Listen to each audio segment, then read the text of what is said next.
पापा आज कोई कहानी सुनाओ ना। ठीक है बेटा सुनाता हूँ। आज की कहानी झूठा अभिमान। एक मक्खी एक हाथी के ऊपर बैठ गई। हाथी को पता न चला मक्खी कब बैठी। मक्खी बहुत भिनभिनाई आवाज की और कहा, भाई तुझे कोई तकलीफ हो तो बता देना। वजन मालूम पड़े तो खबर कर देना, मैं हट जाऊंगी। लेकिन हाथी को कुछ सुनाई न पड़ता। फिर हाथी एक पुल पर से गुजरने लगा। बढ़त थी, पहाड़ थी, नदी थी, भयंकर गंध था। मक्खी ने कहा कि देख, दो हैं, कहीं पुल टूट न जाए। अगर ऐसा कुछ डर लगे तो मुझे बता देना। मेरे पास पंख हैं, मैं उड़ भी जाऊंगी।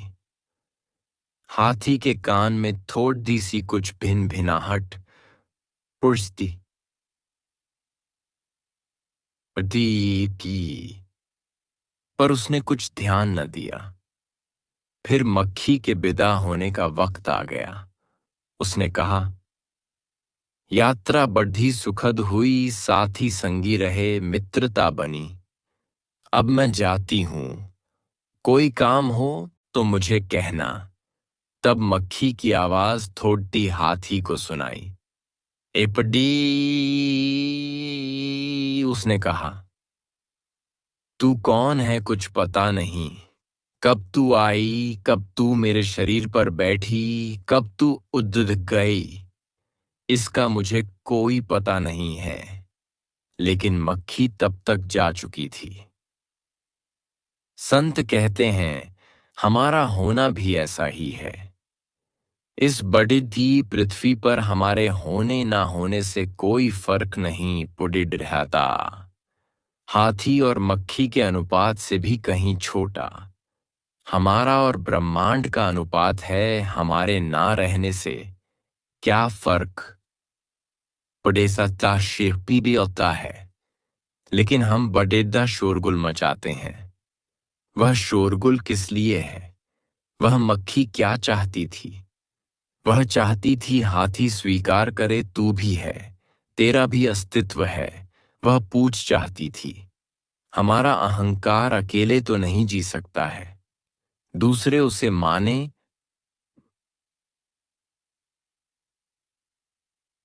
तो ही जी सकता है।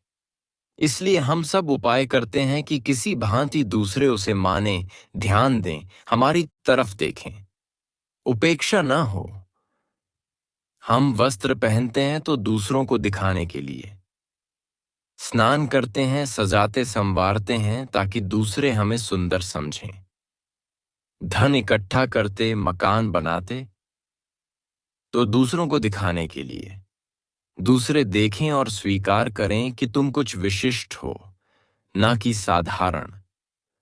तुम मिट्टी से ही बने हो और फिर मिट्टी में मिल जाओगे। तुम अज्ञान के कारण खुद को खास दिखाना चाहते हो, वरना तो तुम बस एक मिट्टी के पुतले हो और कुछ नहीं।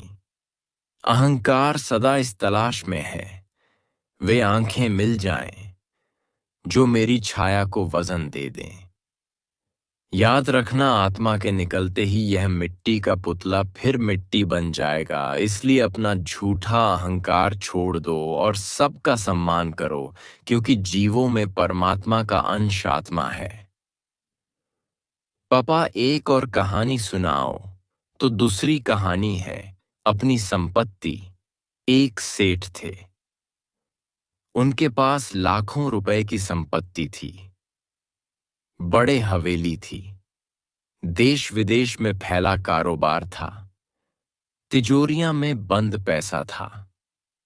एक दिन एक महानुभाव उनसे मिलने आए।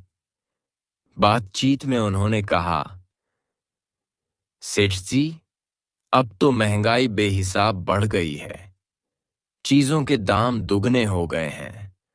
आपकी संपत्ति भी बढ़कर अब करोड़ों रुपए की हो गई होगी। सेठ ने गंभीरता से उनकी ओर देखा, फिर बोले, मेरी संपत्ति करोड़ों रुपए की उन महानुभाव ने मुस्कुराकर कहा, सेठ जी, आप घबराइए नहीं, मैं राजस्व विभाग का आदमी नहीं हूं। सहज भाव से कह दिया था कि चीजों के दाम बढ़े हैं तो आपकी जमीन जायदाद के दाम भी बढ़ गए होंगे। सेठ बहुत ही धार्मिक प्रवृत्ति के आदमी थे और विरक्त भाव से उन्होंने कहा, मेरी संपत्ति है कहां? जिसे तुम मेरी संपत्ति कहते हो वह मेरी कहां है? जिसे मैंने दूसरों की भलाई के लिए खर्च किया वही संपत्ति मेरी थी। अब जो बची है उसका मैं स्वामी नहीं न्यासी हूं। वह संपत्ति समाज की है और उसमें से मैं चिकिया जितना खर्च करूंगा सबकी भलाई के लिए उतनी मेरी हो जाएगी। महानुभाव आगे कुछ नहीं कह सके। सेठ ने जो कहा था वह उनकी अंतरात्मा की आवाज थी।